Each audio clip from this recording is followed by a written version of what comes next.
Ang Pilipino ay sadyang mahilig sa pagkain, pero ang sobrang pagkain ay tiyak na makakasama sa katawan. Kaya naman kailangan mo magbawas. And speaking of dieting, alam nyo ba na may isang inumin na pinaghalo-halong ingredients ng gulay at prutas? Ito ang red juice. Actually, this is 6 years in the making, pero last year lang siya talaga ilabas sa market.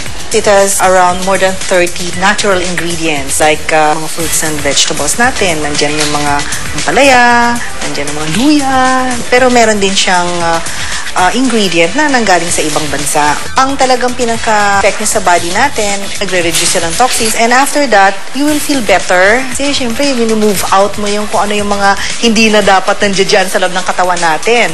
Proudly Pinoy ang red juice na approved ng BFAD as food supplement or beverages. Kaya naman laking tulong ito kay Vina Go. Dating 220 pounds, pero ngayon 200 pounds na lamang dahil sa pag-inom ng red juice.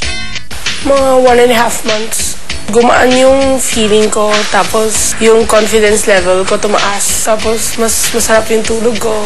Dati kasi parang mahirap, lalo na pag nalalamigan, nagka-cramps yung paa ko. Tapos nag-drink ako, nawala lahat. Napakaganda ng result. Kailangan talaga kasi kahit anong disease naman, kailangan i-detox mo eh. So yung sa amin, it's usually a 7-day detox program with red juice.